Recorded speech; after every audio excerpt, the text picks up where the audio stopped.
Bismillahirrahmanirrahim. Assalamualaikum warahmatullahi wabarakatuh. Alhamdulillahi rabbil alamin. Wassalatu wassalamu ala asrafil anbiya'i wal mursalin Sayyidina Muhammadin wa ala alihi wa sahbihi ajmain. Rabbi israh li sadri wa yassir li amri wahlul 'uqdatam min lisani yafqahu qawli birahmatika ya arhamar rahimin. Allahumma anfa'na bima 'allamtana wa 'allimna ma yanfa'una warzuqna ilma yanfa'una. Rabbi zidna ilman warzuqna fahman. Anak-anakku yang dirahmati oleh Allah Subhanahu wa taala, alhamdulillah, puji beserta syukur marilah kita senantiasa panjatkan kehadirat Ilahi Rabbi, Tuhan semesta alam yang telah begitu banyak memberikan nikmat kepada kita.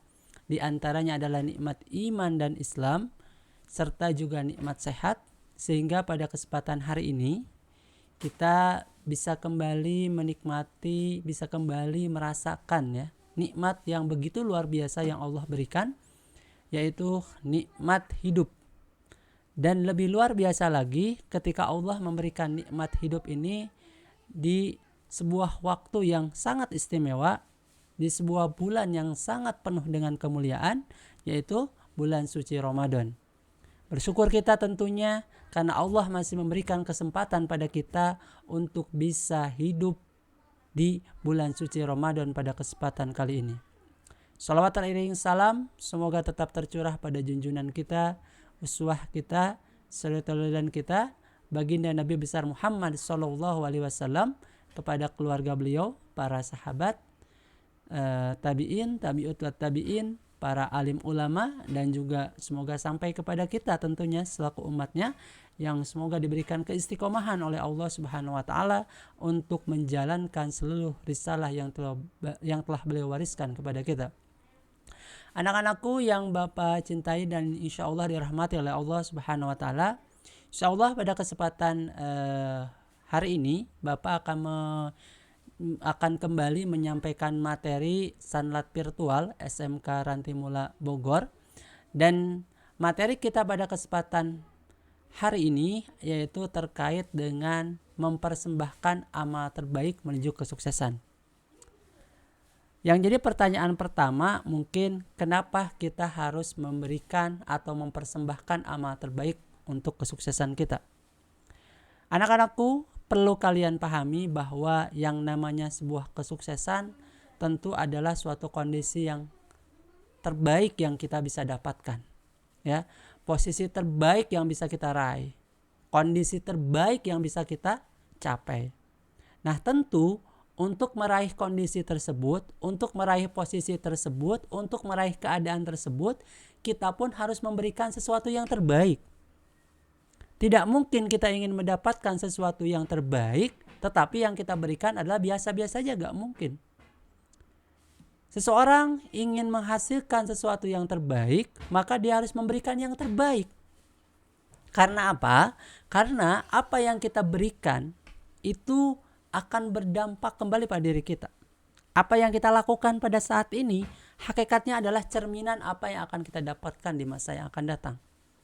Kalau saat ini kita santai-santai saja, kalau saat ini kalian hanya leha-leha saja, rebahan saja di rumah ya, karena memang serba di rumah, akhirnya rebahan terus, hanya 3 gitu kan ya, kasur, dapur, sumur gitu kan ya, atau tempat mandi gitu kan.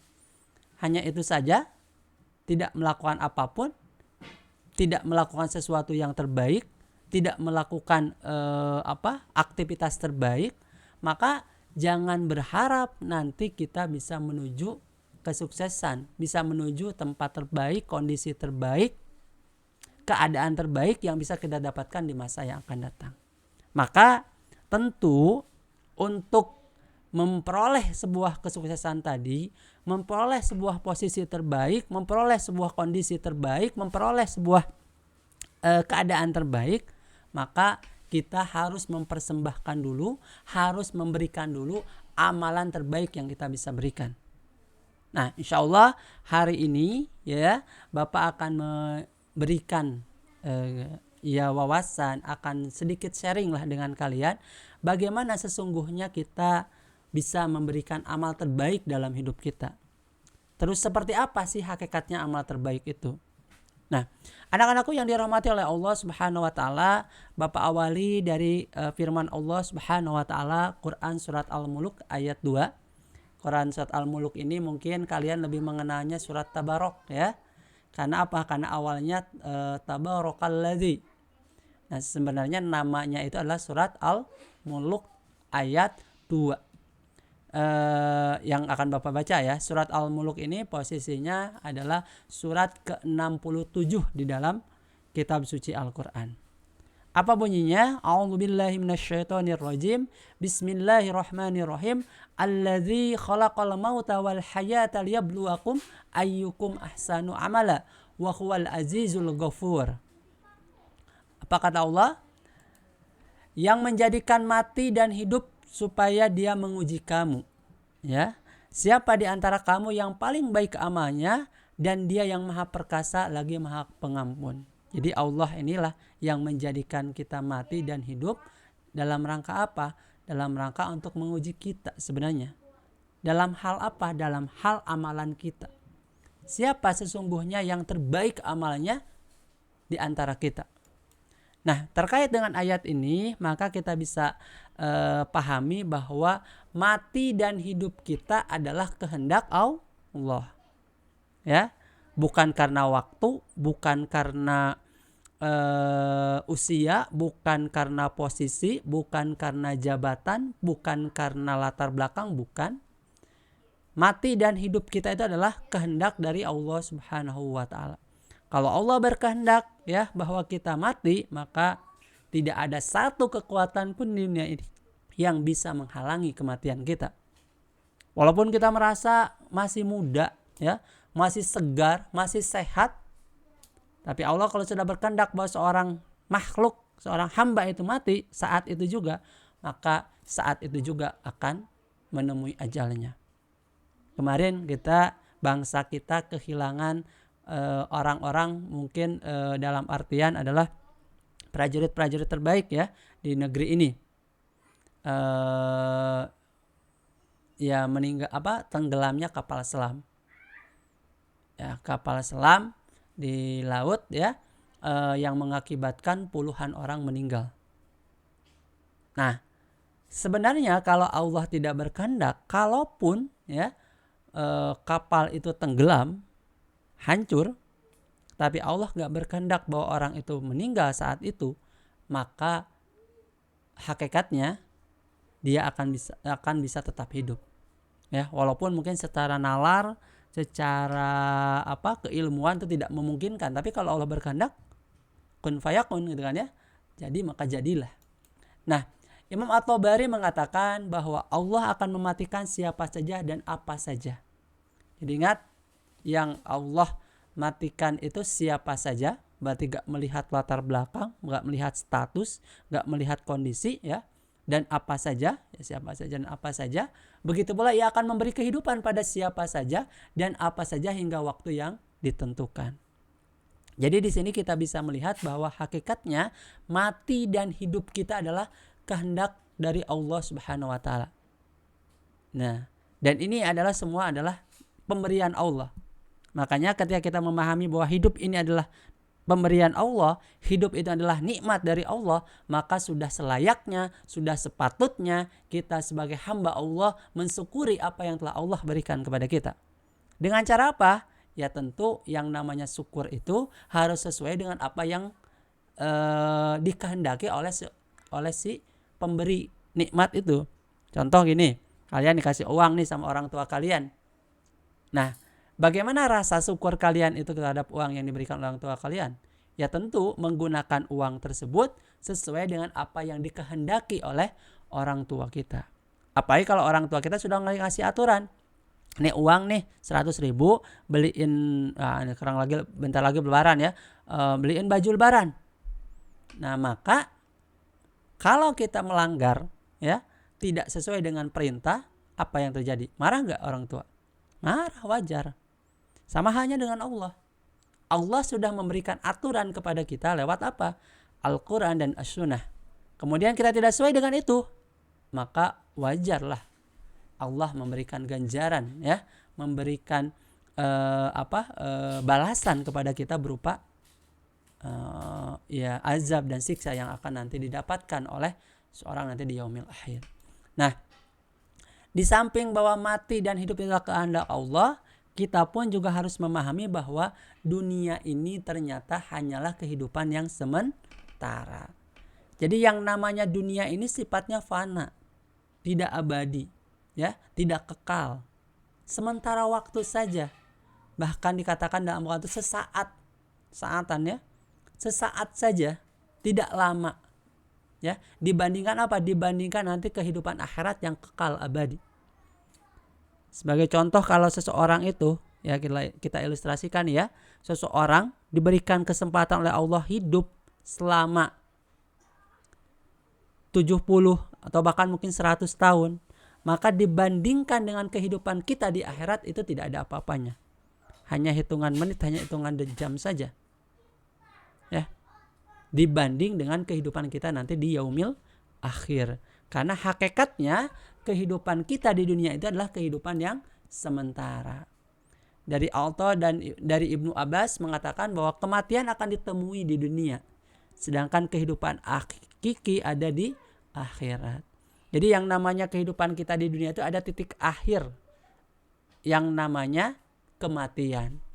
Sedangkan kehidupan kita di dunia di akhirat nanti sifatnya hakiki, sifatnya abadi.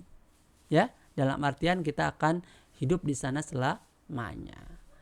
Nah, Qatadah mengatakan Allah memang menentukan adanya kematian dan kehidupan di dunia. Namun Allah menjadikan dunia ini sebagai negeri kehidupan yang pasti akan binasa. Ya.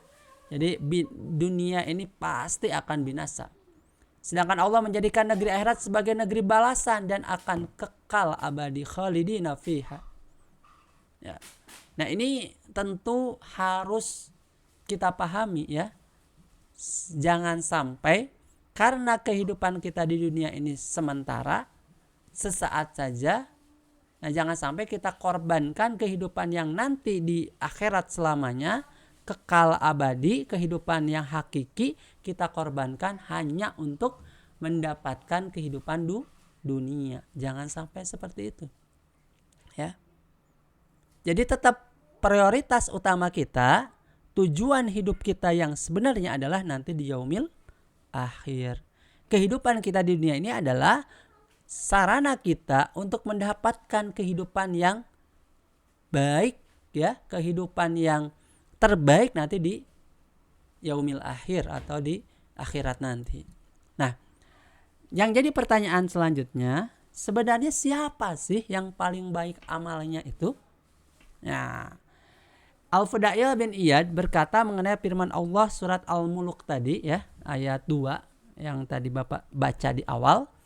Menurut Al-Fudail bin Iyad bahwa yang namanya orang paling baik amalnya adalah amalan yang paling ikhlas dan paling benar. Jadi yang baik amalnya itu ada 2 syarat ternyata. Paling ikhlas dan benar. Amal tidak diterima sampai amal itu ikhlas dan benar. Ikhlas yaitu hanya untuk Allah, benar yaitu jika sesuai dengan sunnah Rasulullah Shallallahu Alaihi Wasallam. Jadi standarnya ada 2 ya, ada 2 yang harus kalian pahami. Pertama itu harus ikhlas karena Allah, yang kedua itu harus sesuai dengan aturan yang berasal dari Allah dan Rasulnya. Ya, baru dikatakan sebagai amal yang baik. Ya, amalan terbaik baru dikatakan. Nah, apabila amal dilakukan dengan ikhlas, namun tidak sesuai ajaran Nabi Shallallahu Alaihi Wasallam, maka amalan tersebut tidak akan diterima. Ya, amalnya ikhlas ya, seorang mencuri ikhlas banget. Tapi pertanyaannya, apakah mencuri ini sesuai dengan perintah Allah? Kan tidak, Allah melarang mencuri, tapi kok dia mencuri, berarti tidak sesuai. Nah, kalau tidak sesuai seperti itu, apa konsekuensinya? Maka amal itu tidak akan diterima. Bukan hanya tidak akan diterima, dia akan mendapatkan balasan berupa apa? Berupa ya nerakanya Allah. Ya. Jadi atau contoh lain ya, kita sholat nih, benar ikhlas melakukannya, tetapi menghadapnya ke selatan. Nah, itu juga tentu tidak akan diterima karena tidak sesuai dengan perintahnya, ya. Atau sholatnya sambil gulang-guling gitu kan ya. Ya walaupun dibolehkan sholat dalam kondisi tidur ya menggunakan isyarat, tapi juga tidak dengan gulang-guling gitu kan. Kalau memang dia mampu berdiri ya berdiri gitu kan ya. Nah, kalau memang tidak sesuai juga tidak akan diterima. Begitupun sebaliknya. Kalau amal itu walaupun dilakukan sesuai ya, syarat rukunnya terpenuhi tapi ternyata tidak ikhlas, itu pun juga tidak akan diterima oleh Allah Subhanahu wa taala. Jadi kesimpulannya, amal yang diterima itu ada 2 syarat. Yang pertama itu amalnya harus ikhlas karena Allah, yang kedua harus benar sesuai dengan tuntunan Rasulullah Shallallahu alaihi wasallam. Ya harus sesuai dengan tuntunan, baik itu perintah Allah, perintah Rasulullah, ya, tidak menyalahi keduanya. Nah, itu dikatakan sebagai benar. Jadi standar benar itu adalah sesuai dengan aturan yang telah Allah turunkan kepada kita. Itu standarnya. Bukan benar dilihat dari mungkin kebanyakan orang, bukan. Bukan benar mungkin dilihat dari penilaian orang-orang besar, bukan. Tapi benar semata-mata karena apa? Karena Allah dan Rasulnya memang telah membenarkannya. Baik, selanjutnya kita akan bahas terkait dengan ikhlas ini ya. Jadi anak-anakku yang dirahmati oleh Allah Subhanahu wa taala, jangan lupa silahkan kalian berkomentar ya di YouTube terkait dengan materi kita pada kesempatan hari ini. Ikhlas karena Allah ini hakikatnya adalah menjadikan Allah itu satu-satunya tujuan di dalam menjalankan ketaatan. Jadi orang yang ikhlas karena Allah, orang yang yang menjalankan aktivitasnya semata-mata hanya untuk ketaatan kepada Allah Subhanahu wa taala. Terus juga yang namanya orang ikhlas itu, dia akan senantiasa membersihkan perbuatannya itu dari mencari pandangan manusia. Jadi setiap perbuatan yang dia lakukan itu bukan karena ingin dilihat oleh manusia, bukan. Bahkan dia akan berupaya sekuat tenaga untuk membersihkannya dari mencari pandangan manusia. Ya, tapi kalau gak kelihatan, tidak dalam artian ya kita bukan sengaja untuk dilihat, ya gak apa-apa gitu. Dalam artian kita lagi sholat bukan sengaja ingin dilihat, kemudian orang melihat, ya itu bukan keinginan kita ya. Tetapi jangan sampai gini, kita lagi sholat nih ya, kalau gak ada orang sholatnya cepat ya, bacaannya juga kalau gak kuliah gitu kan ya, atau yang pendek lagi gitu kan, kulhu inna a'toina kal kausar gitu kan ya, itu aja bacaannya. Tapi kalau ada orang, bacaannya apa? Bacaannya Al-Baqarah dari 1 sampai akhir gitu kan ya. Ya bukan karena itu. Kalau seperti itu ya, berarti kita tidak ikhlas karena Allah. Karena melihat wah banyak orang nih. Apalagi kalau dilihat orang yang disukai, makin semangat. Nah, ini berarti menandakan bahwa dia tidak ikhlas karena Allah ya. Yang ketiga, yang namanya orang ikhlas itu dia akan membersihkan dari amalan penyakit hati, ujub, riya ya. Itu yang mungkin melekat pada diri seseorang ya, yang bisa menodai, merusak amal-amal kita. Maka seorang yang ikhlas itu akan berupaya untuk senantiasa membersihkannya. Nah, ikhlas tadi dikatakan hanya untuk Allah ya, semata-mata apa yang kita lakukan itu hanya untuk Allah. Apakah sesuatu yang dipersembahkan hanya untuk Allah itu, pertanyaannya nih selanjutnya, cukup yang biasa-biasa saja, yang minimalis dan terkesan asal-asalan? Nah, kalau kita ingin mempersembahkan pada sosok yang luar biasa, pada sosok yang spesial, pada sosok yang kita anggap wah gitu kan ya, pertanyaannya, apakah persembahan kita itu hanya yang biasa-biasa saja, yang minimalis dan asal-asalan, atau sesuatu yang dipersembahkan khusus untuk Allah itu harus berkualitas, istimewa dan optimal? Mana yang kita pilih? Yang pertama atau yang kedua? Ya, tentu kalau kita menggunakan akal kita, maka ya pasti kita akan memilih yang kedua. Mempersembahkan sesuatu bagi seseorang yang spesial, seseorang yang luar biasa, ya zat yang maha kuasa, ya pastilah harus yang berkualitas, istimewa dan optimal, bukan yang asal-asalan. Gak bisa yang asal-asalan kita berikan. Ya tentu harus memberikan sesuatu yang maksimal. Nah makanya ini saja gini aja ya. Kalau kalian ya diundang oleh presiden, nah orang tertinggi di negeri ini kan, undang oleh presiden menghadap ke istana. Nah apa yang akan kalian lakukan? Ya pastikan mempersiapkannya dengan sebaik-baiknya. Ya, sisi pakaiannya, penampilannya, semua dipersiapkan karena akan bertemu orang nomor 1 di negeri ini. Nah pasti akan memberikan sesuatu yang terbaik. Ya, kalau perlu mungkin jalannya pun latihan dulu supaya kelihatan sempurna gitu kan ya, kelihatan terbaik. Nah untuk sosok manusia saja bisa seperti itu, apalagi untuk sosok zat yang menciptakan kita, zat yang membuat kita ada di dunia ini, zat yang memberikan kehidupan pada kita, zat yang bisa mematikan kita, zat yang memberikan rezeki pada kita, zat yang memberikan segala sesuatu yang kita nikmati di dunia ini. Maka sudah selayaknya kita memberikan sesuatu yang berkualitas, sesuatu yang istimewa, dan memberikan sesuatu yang optimal dalam hidup ini. Ya, jadi kalau sesuatu amal itu hanya untuk Allah, ya apapun amalnya, baik itu amal untuk mencapai kesuksesan kita, amal untuk masa depan kita, tapi karena kita niatkan untuk Allah, maka amal itu harus kita berikan sesuatu yang berkualitas, yang istimewa dan optimal. Nah, tentu harus terbaik dan teristimewa, tadi kata kuncinya ya.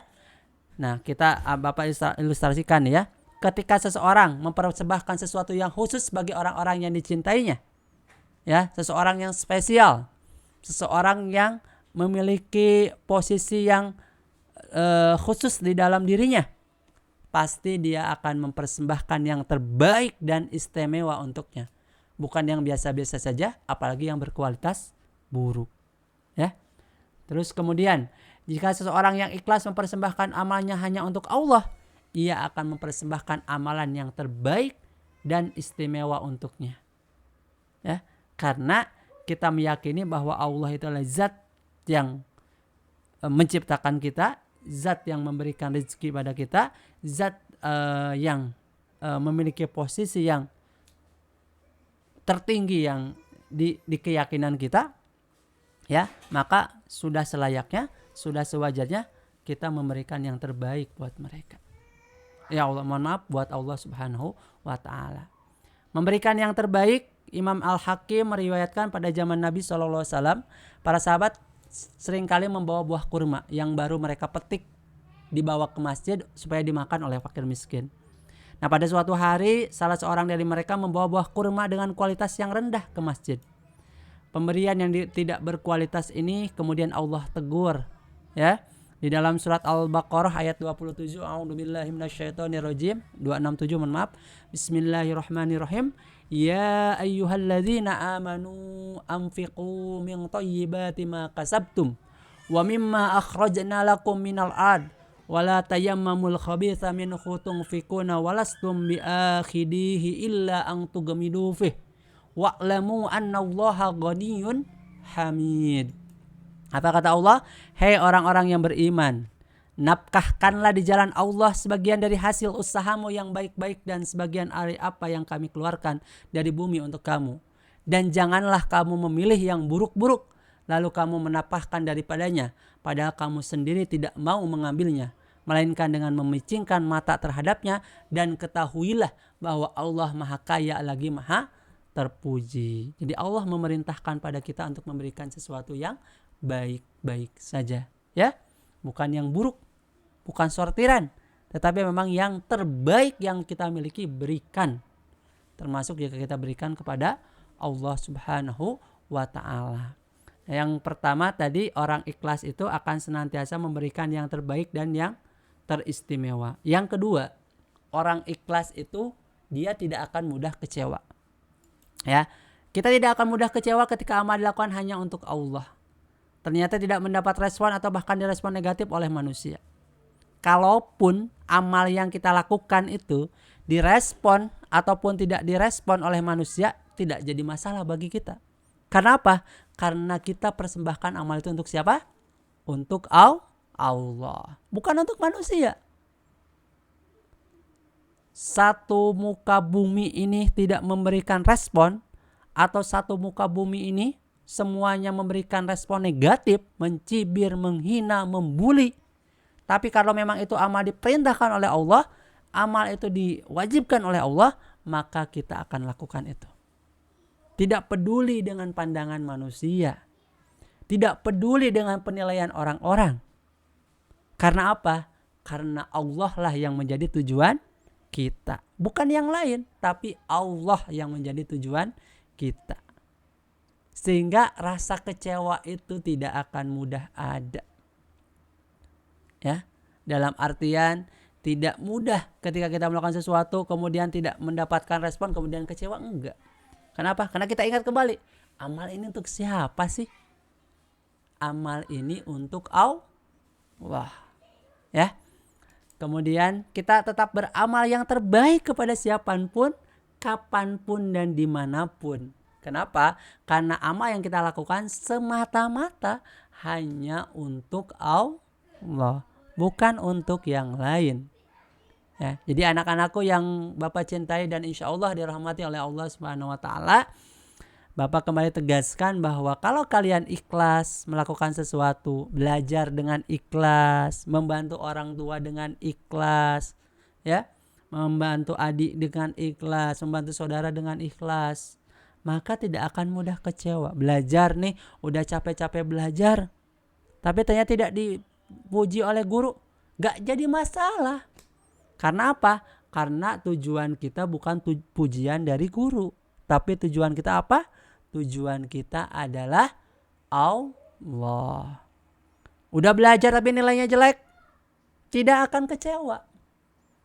Kenapa? Karena bukan untuk mendapatkan nilai, tapi semata-mata belajar itu, menuntut ilmu itu diperintahkan oleh Allah dan kita melakukan perintah Allah. Ya, sebagaimana sebagaimana hadis Rasulullah SAW. Rasulullah SAW bersabda, thalabul ilmi faridatun ala kulli muslimin wal muslimat. Memang menuntut ilmu itu diwajibkan baik untuk laki-laki muslim maupun perempuan muslim. Ya. Jadi kembali, orang yang ikhlas insya Allah tidak akan mudah kecewa. Ya. Contoh lain, ketika dia rajin sholat duha, ya, tetapi ternyata rezekinya masih tetap terasa sempit, dia tidak akan kecewa juga. Karena apa?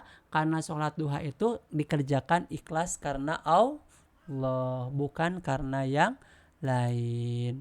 Atau ketika dia sudah ikhtiar maksimal menyebut rezeki, tapi ternyata tidak mendapatkan hasil, dia pun tidak akan kecewa, karena mencari rezeki adalah kewajiban yang kita tunaikan ikhlas karena Allah. Atau ketika kalian ya sudah sungguh-sungguh belajar, sudah serius belajar, tapi ternyata tidak mendapatkan nilai yang baik, maka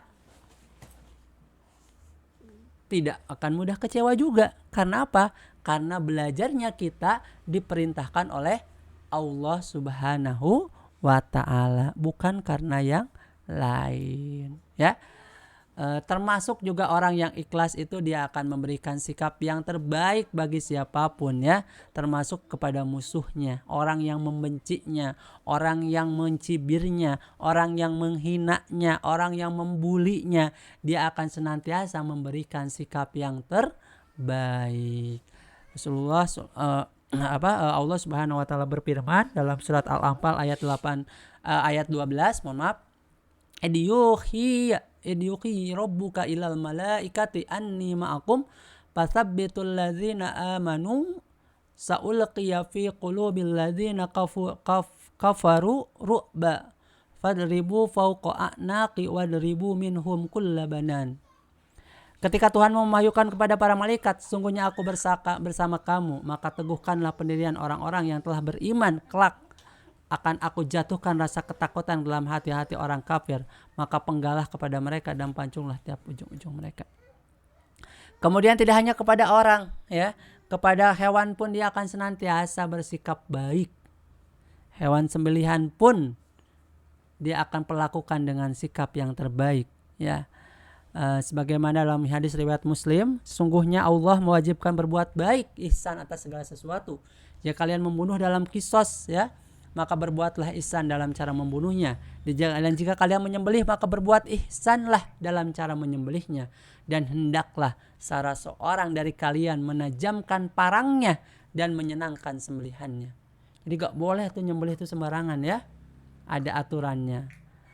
Alat sembelihnya itu harus tajam, sekali tarik gitu kan, ya. Jadi si binatang itu tidak tersakiti. Terus posisinya pun juga harus posisi yang menyenangkan, enak lah gitu kan, ya, bagi binatang itu atau hewan sembelihan itu untuk disembelih. Nah, juga dia akan senantiasa bersikap yang terbaik kepada orang-orang terdekat. Jika kepada musuh dan hewan bisa bersikap terbaik, apalagi kepada orang-orang yang terdekat, ya. Makanya kalian kepada orang tua, saudara, kakak, adik, siapapun orang-orang terdekat kalian, berlakulah dengan sikap yang terbaik, ya, kepada mereka. Kemudian apapun respon mereka, kita akan memberikan amal terbaik yang tetap kita berikan kepada mereka. Nah, terkait sikap terbaik kepada orang-orang terdekat, akmalul mu'minina imanan ahsanuhum khuluqa wa hiyarukum linisaihim. Yang paling baik, yang paling sempurna keimanan seorang mukmin adalah orang yang paling bagus akhlaknya, dan sebaik-baik kalian adalah orang yang paling baik terhadap istri-istrinya. Nah, harus kita perhatikan pertanyaannya sekarang, kualitasnya kan harus baik nih, ya, mutunya harus baik. Nah, bagaimana dengan kuantitas, ya? Nah, memang yang kalau dipilih antara kualitas dan kuantitas, maka yang harus kita prioritaskan adalah kualitas, ya, bukan kuantitas. Kalau harus memilih antara dua ini, ya. Dalam ayat supaya Allah menguji kamu siapa yang di antara kamu yang lebih baik amalnya. Nah, di situ tidak dikatakan siapa yang paling banyak amalnya. Memang di sini berbicara kualitas bukan kuantitas, ya. Sehingga dituntut dalam beramal itu apa? Kualitas, ikhlas dan sesuai dengan tuntunan Nabi, bukan kuantitas. Karena kalau kita fokusnya kuantitas, jumlah, ya, sedangkan kualitasnya kita tidak perhatikan, nah bisa jadi tidak diterima amalnya. Sholat gitu kan, ya, sholat sunnah banyak gitu kan, ya, tapi gak benar sholatnya, ya itu tidak akan diterima. Sayang kan, akhirnya capek doang. Nah, kualitas bukan kuantitas juga sesuai dengan hadis Nabi dari Imam An-Nasai dan Imam Ahmad. Dari Abu Hurairah, Nabi SAW bersabda, 1 dirham dapat mengungguli 100 ribu dirham. Lalu ada yang bertanya, bagaimana itu bisa terjadi wahai Rasulullah? Beliau jelaskan, ada seorang yang memiliki 2 dirham lalu mengambil 1 dirham untuk disedekahkan. Ada pula seorang yang memiliki harta yang banyak sekali lalu dia mengambil dari kantongnya 100 ribu dirham untuk disedekahkan. Jadi memang ini lihatnya persentase, ya sih, ya. Kalau 2 dirham itu 1 dirhamnya berarti 50%. Tapi kalau dia punya contoh 900 ribu dirham, yang dia berikan 100 ribu dirham, berarti kan 1/9. Kalau tadi 1/2. Ya tentu lebih berkualitas orang yang 1 dirham dari harta yang dia miliki cuma sekedar 2 dirham. Nah, namun kalau kita merujuk kepada para sahabat, yang mereka contohkan kepada kita itu bukan hanya kualitas, tapi juga kuantitas. Kalau tadi kan Bapak sampaikan kalau 2 nih harus memilih antara kualitas dan kuantitas, maka kualitas yang harus kita ambil.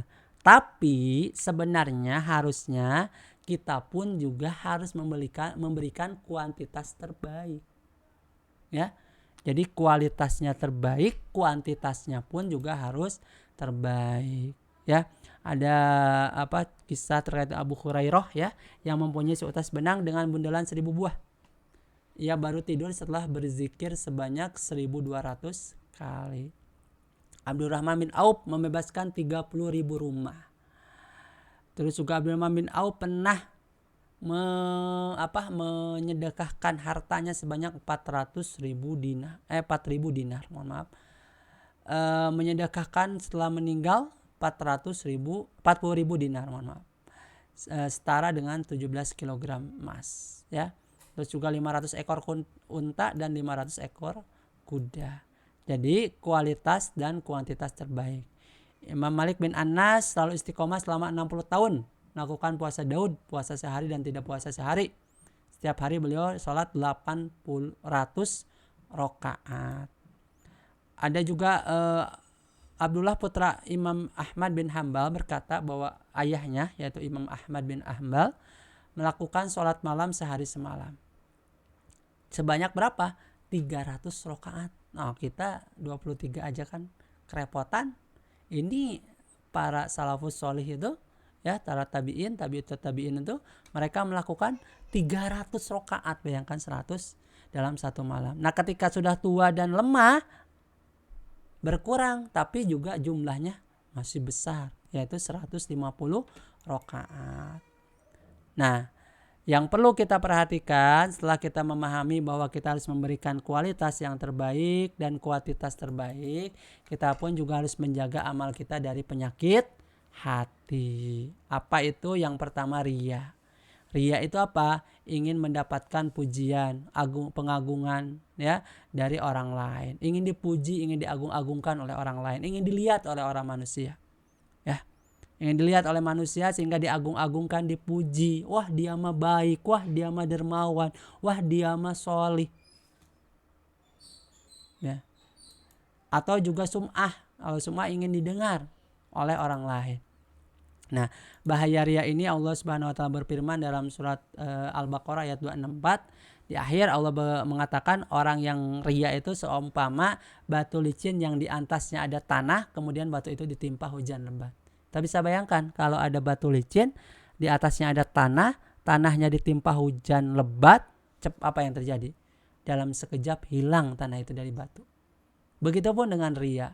Dalam sekejap amal kita, kalau kita riya maka akan hilang amal kita itu. Nah, banyak orang yang masuk neraka karena riya. Orang mati syahid. Orang mati syahid kan pahalanya apa? Surga, ya. Tapi kok bisa masuk neraka? Karena ternyata dia ingin disebut pemberani. Pengajar Al-Quran, ya. Bahkan dikatakan sebagai khairukum man ta'allamal Quran wa 'allamahu. Jadi orang yang terbaik itu adalah di antara kamu adalah orang yang mengajarkan Al-Quran. Tapi ternyata bisa masuk neraka. Karena apa? Karena ingin disebut mahir membaca Al-Quran. Hartawan yang suka berimpak masuk neraka juga. Karena apa? Karena ingin disebut dermawan. Nah, terkait bahaya sum'ah, memperdengarkan amalnya kepada orang lain agar orang tahu amalnya, maka Allah akan menyiarkan aibnya di telinga hamba-hambanya. Hati-hati ini. Jadi Allah bisa menyiarkan aib-aib kita, ya. Dan jangan sampai juga amal kita menjadi amal yang tertolak. Apa amal yang tertolak itu? Amal yang tidak diterima oleh Allah. Kenapa? Karena ya tidak ada perintahnya. Jadi kita melakukan sesuatu yang tidak ada perintahnya, maka amal kita menjadi tertolak. Man amila amalan laisa alaihi amruna fahuwa raddun. Barang siapa yang beramal dengan satu amalan yang tidak ada perintahnya dari kami, maka tertolak. Jadi amal itu harus sesuai dengan perintah Nabi SAW. Jadi pernah ada kasus sahabat yang menyajikan makanan sebelum sholat Idul Adha. Nah, sedangkan dalam sholat hari raya Idul Adha itu harusnya makanan itu setelah sholat, ya, karena sambil menunggu ibadah kurban, ya. Tapi ternyata dia menyajikan sebelum itu. Maka apa kata Rasulullah? Maka Rasulullah mengatakan, kambingmu hanyalah kambing biasa yang dimakan dagingnya, bukan kambing kurban. Jadi gak bisa orang yang berkorban tetapi sebelum sholat Idul Adha. Harusnya kan setelah sholat Idul Adha. Maka beramallah sesuai dengan tuntutan Nabi SAW.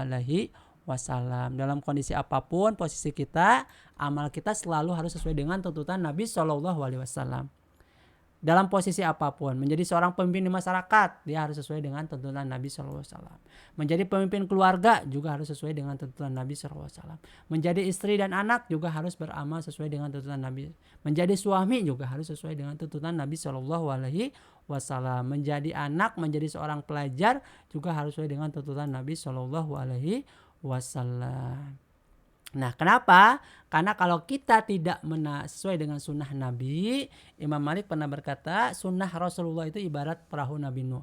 Kalau kita menaikinya, maka kita akan selamat. Sedangkan kalau kita tidak ikut bersamanya, maka sesungguhnya akan celaka, akan tenggelam.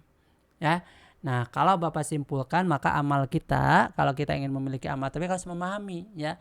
Yang pertama, yang namanya amal itu, kalau dilakukan oleh orang kafir, orang yang tidak meyakini Allah, maka otomatis amal itu tertolak di hadapan Allah. Jadi ada orang kan yang berbicara, oh gak apa-apa, yang penting kita berbuat baik, nanti juga Allah akan membalas. Ya kalau dia bukan orang Islam, gak akan Allah balas. Karena udah jelas balasan orang-orang non-Islam itu, ya orang yang bukan Islam itu, balasannya adalah neraka menurut Islam itu. Ya. Nah makanya pasti amalnya akan tertolak. Nah kalau dia muslim ini ada 3 kemungkinan. Kalau dia tidak ikhlas, tidak benar itu tertolak. Ya, ada 4 ya. Ikhlas, ya, tidak benar tidak sesuai dengan hukum syara juga tertolak. Tidak ikhlas dan benar amalnya tapi tidak ikhlas juga tertolak. Nah yang benar itu yang keempat, ikhlas dan harus benar. Insya Allah akan diterima oleh Allah Subhanahu Wa Taala. Nah itu mungkin anak-anakku yang dirahmati oleh Allah Subhanahu Wa Taala, materi yang bisa Bapak sampaikan. Bapak ingin menekankan kepada kalian, kalau kita ingin meraih kesuksesan, lakukanlah amal-amal terbaik. Supaya amal kita itu amal terbaik, menjadi amal terbaik, maka tadi apa? Syaratnya 2. Yang pertama harus ikhlas dan yang kedua harus sesuai dengan tuntutan Nabi SAW. Begitupun dengan apa yang kita lakukan, belajar semata-mata karena Allah, ya. Ingin membanggakan orang tua, ingin membahagiakan orang tua, itu semata-mata karena perintah Allah. Bukan ingin dipuji oleh orang lain, bukan. Tapi karena memang Allah memerintahkan itu. Ingin memuliakan orang tua, itu juga semata-mata perintah Allah. Maka ketika kita sudah bisa mempersembahkan amal terbaik dalam aktivitas kita, maka yakinlah kesuksesan itu akan mudah kalian dapatkan, akan sendirinya akan kalian raih kesuksesan tersebut. Ya demikian mungkin yang bisa Bapak sampaikan pada kesempatan hari ini. Mohon maaf bila ada kekurangan. Benarnya semata-mata datang dari Allah, salahnya itu semata-mata datang dari kesalahan Bapak sendiri. Terima kasih.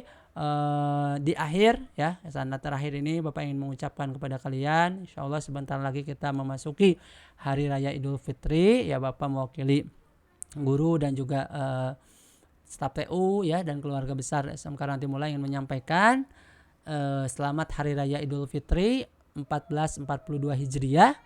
Taqabbalallahu minna wa minkum. Taqabbal ya karim, siyamana wa siyamakum. Minal aizin wal faizin, mohon maaf lahir dan batin. Semoga ibadah saum kita pada kesempatan kali ini diterima oleh Allah Subhanahu Wa Taala dan kita bisa meraih derajat takwa yang sebagaimana dijanjikan atau ditujukan dalam ibadah saum itu sendiri. Terima kasih. Wal afu minkum. Wassalamualaikum warahmatullahi wabarakatuh.